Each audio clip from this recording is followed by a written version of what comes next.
안녕하세요. 제니스입니다. 자, 오늘은 전치사에 대한 마지막 내용 한번 살펴보려고 하는데요. 전 시간 끝날 때 쌤이 예고를 했었지만 전치사라고 해서 무조건 장소나 시간에 대한 내용만 나타낼 수 있는 게 아니거든요. 그래서 오늘은요, 장소나 시간 외에 다른 다양한 의미를 지닌 전치사의 종류를 한번 배워보도록 하겠습니다.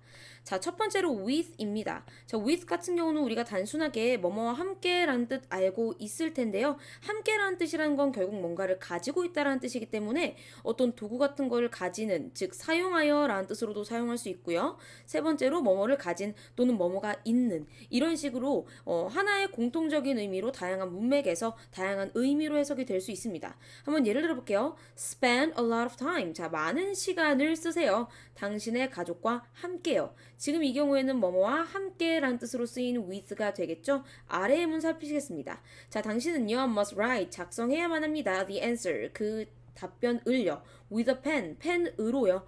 즉 얘는 여기 있는 펜이 어떤 일종의 도구나 수단의 역할을 하기 때문에 뭐뭐로 또는 뭐뭐를 사용해서 이런 의미를 가진 with가 되겠습니다.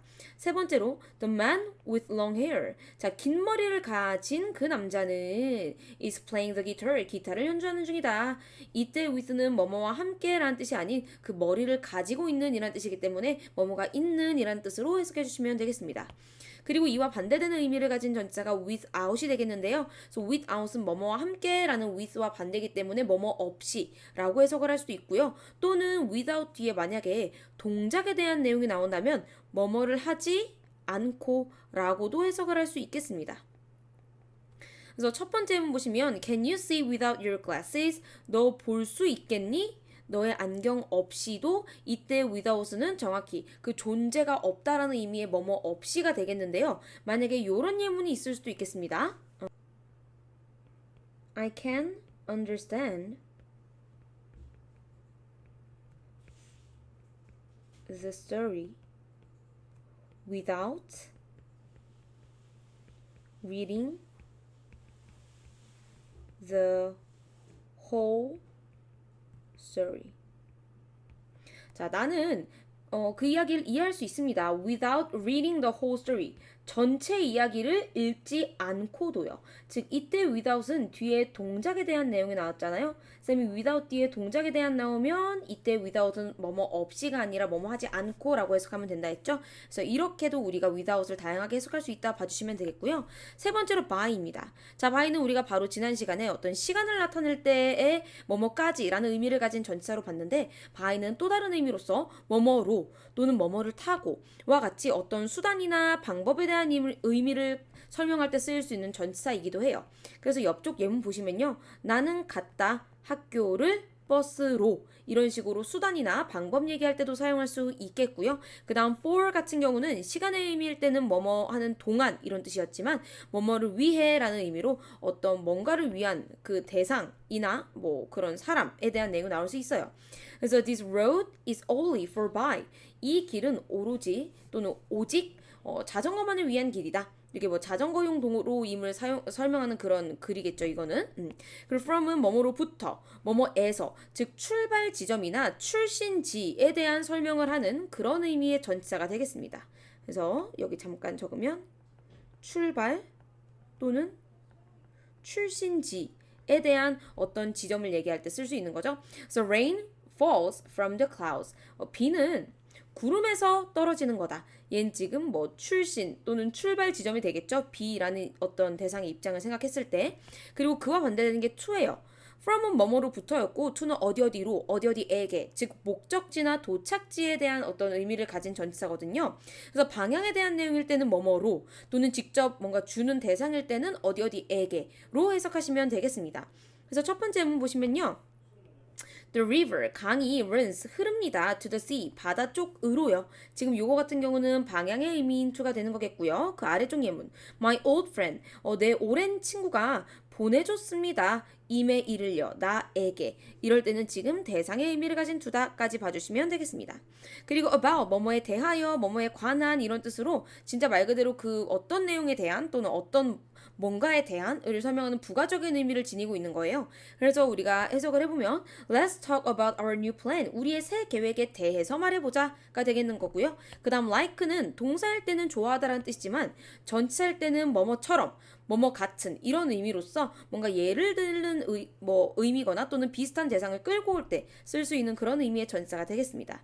그래서 예를 들어 옆에서 그는 점프했다. like a kangaroo, 캥거루처럼 이런 식으로 비슷한 대상을 끌고 올 수 있고요. 또는 나는 이탈리안 음식을 좋아합니다. 파스타 같은요. 이렇게 예시를 끌고 오는 의미일 수도 있겠습니다. 자, as가 전치할 때는요. 뭐뭐로서 어떤 역할이나 자격, 기능으로서 이런 뜻이에요. 그래서 he works, 그는 일을 합니다. 셰프로서요 또는 셰프로요 이런 식으로 그 남자가 맡고 있는 직업 또는 그 남자의 자격을 설명하는 그런 의미의 전치사고요.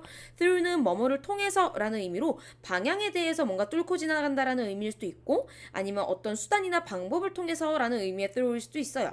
그래서 옆에 예문 보시면요. 기차가 지나갔습니다. 터널을 통해서요. 터널을 뚫고요. 이거 같은 경우는 방향에 대한 through가 되겠네요. 그리고 against는요. 뭐뭐에 반대해서, 뭐뭐에 맞서 이런 뜻도 있지만 어디에 기대서, 어디에 대해 바싹 붙어서라는 두 가지 의미의 뜻이 있기 때문에 약간 다른 의미죠. 서로 누구는 반대하는 거고 누구는 오히려 기대하는 거니까 서로 반대의 뜻이 둘 다 있구나라는 거 봐주시고 문맥상 알맞게 해석을 해주셔야 돼요. Do not lean, 야 기대지 마세요. Against the door, 이 문에 붙어서요. 얘는 지금 뭔가 붙어있거나 기댄다라는 의미의 against고요. The soldiers, 군인들이 싸웠습니다. 적에 맞서서요. 이때 against는 반대하고 맞선다라는 의미에 쓰였겠네요. 다음 among인데요. 어디 사이에 또는 어디 중에서 이런 식으로 뭐 골라야 되는 여러 가지 대상이 나왔을 때 쓰는데 주로 셋 이상의 대상이 나왔을 때 씁니다.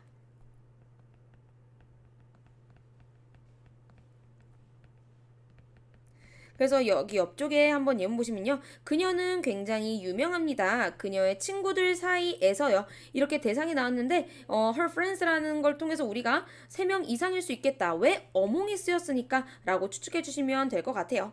자, 그래서 like 같은 경우는 쌤이 아까 설명했듯이 동사의 like도 있고 전치사의 like가 있는데 우리가 뜻이 전혀 다르니까 문맥상 한번 해석을 해보셔도 되고요. 아니면은 그 문장에서 누구 자리에 왔는지 봐주셔도 될 것 같아요. 그녀는 연기를 합니다. like an adult, 뭐 성인처럼요. 이때 like는 처럼이라고 해석되기도 하고 이미 앞에 동사가 나왔다라는 건 동사의 역할은 아니라는 거기 때문에 전치사다라고 봐주시면 되겠고요. 그리고 I like my new house. 나는 내 새 집을 좋아한다. 이때 like는 좋아한다라는 뜻으로도 쓰이지만 진짜 동사의 자리에 등장했죠. 그러니까 전치사 like가 아니다. 까지 봐주시면 되겠습니다. 그리고 두 번째로요, 전치사가 단독으로 쓰이기보다는 어떤 표현에 녹아들어서 다양하게 수거처럼 쓰이는 표현들이 있는데 이거는 특히 중학교 내신에서 대화문 파트에서 많이 나오기 때문에 미리 암기해 두시면 좋을 것 같습니다. 첫 번째로 be good at인데요. 요 good 뒤에 at이란 전치사가 붙었기 때문에 당연히 뒤에는 일반 명사 또는 동사가 명사로 변한 형태인 동명사와 같은 그런 형태의 단어들이 나와줘야 됩니다. 뜻은요, 뭐뭐를 잘한다라는 표현인데요. 이때 우리가 구분지어서 외워줘야 되는 표현이 하나 있기 때문에 우리가 좀 구분해서 봐줘야 되는 표현을 하나 적어주도록 하겠습니다. be good at 말고요. be good for이 있습니다. 이때 for도 전치사잖아요.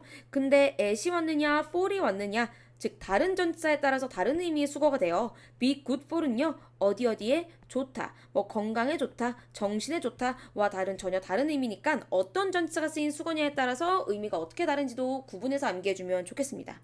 그리고 be different from, 뭐뭐와는 다르다, 뭐뭐로부터 다르다. 그래서 뭔가 구분짓는 그런 의미의 전치사가 들어간 표현이고요. be famous for, 뭐뭐로 유명하다. 지금 뜻만 기억하실 게 아니라 해당 형용사 뒤에 어떤 전치사가 오는지 그 종류를 외워주셔야 됩니다. 그 다음 be full of, 뭐뭐로 가득 차다. full이 일단 뭔가 찬이라는 의미 있기 때문에 의미는 우리가 추측이 가능하잖아요. 근데 다시 한번 강조드리지만 어떤 전치사가 쓰이는지 꼭 기억해주세요. 그리고 이 be full of 같은 경우는요. 바꿔 쓸 수 있는 똑같은 의미의 표현이 있는데요. 이거는 중학교 내신에 be full of에 밑줄 쳐놓고 바꿔 쓸 수 있는 표현으로 알맞은 것은 또는 바꿔 쓸 수 있는 표현을 직접 영어로 쓰시오와 같은 문제가 나오기 때문에 미리 알아주시면 좋을 것 같아요. be filled. 우리 field도 뭐뭐로 가득 채우다 이런 뜻이죠. 근데 be filled로 전환할 거면 뒤에 전치사도 of가 아닌 with로 바꿔 쓰여집니다. 까지 같이 봐주시면 좋을 것 같고 그리고 from A to be. 쌤이 from은 출발지 또는 출신지고 to는 목적지를 얘기하는 거랬죠? 그래서 from A to B는 A부터 B까지 시간이나 장소에 대한 표현이 A, B에 각각 둘 다 들어갈 수 있습니다. 그 다음 between A and B. between은 어디 어디 사이에라는 뜻이기 때문에 두 가지 대상이 나와야 되죠. 이때 and와 짝을 이루어서 A와 B 사이에 라는 표현으로 쓰이고요. be happy 또는 be pleased. 이때 pleased가 제발이란 뜻이 아니라 happy랑 똑같은 의미의 기쁜이란 뜻이고요. 뭐로 기쁜이에 대한 내용 할 때는 with와 쓰입니다. 그리고 thanks to. 이때의 to는 to 부정사 to가 아닌 전치사 to다. 그래서 뒤에 동사 원형이 아니라 동명사 또는 일반 명사가 나온다는 거 기억해 주시고요. 뭐뭐 때문에 고맙다는 거니까 뭐뭐 덕분에 라고 해석하셔야 돼요. 그리고 be interested in 어디 어디에 관심 또는 흥미가 있다. turn A into B. 이때의 turn은 돌다라는 뜻이 아니라 바뀐다라는 의미이기 때문에 A가 B로 바뀐다. A를 B로 바꾸다라는 표현으로요. 우리가 change A into B로 바꿨어도 됩니다. 한마디로 이 turn을 change로 바꿨어도 된다라는 얘기예요. 그리고 go on a trip. 이거는 그냥 하나에 세트되는 표현으로 on이라는 전치사와 trip이 함께 쓰여서 여행을 가다라는 뜻이 되겠습니다. 그래서 우리가 일단 가장 중요한 거는 전치사라는 품사를 배울 때 알아야 되는 기본적인 특징. 바로 뒤에 명사 또는 동명사 둘 중에 하나만 와야 되며 이때 전치사 뒤에 오는 명사는 전치사만의 목적어다. 그래서 꼭 둘이 붙어 다니는 거다라는 기본 개념부터 확실히 머릿속에 넣으시면서 각각 다양한 의미 그리고 어떤 문장에서 어떤 다양한 의미를 갖고 있길래 어떻게 해석해야 될까? 즉 한 가지 전치사에 해당하는 한 가지 뜻만 외울 게 아니라 여러 개의 뜻이 있다면 그 모두를 외우는 것까지 그리고 똑같은 의미의 전치사일 때는 어떤 문맥에서는 얘를 쓰고 어떤 문맥에서는 쟤를 쓰는지 그 구분법까지 우리가 디테일하게 다 암기해주는 것이 가장 중요하겠습니다. 자, 그럼 전치사 파트는 여기서 마무리하고요. 우리는 그 다음 접속사 파트에서 만나보도록 하겠습니다.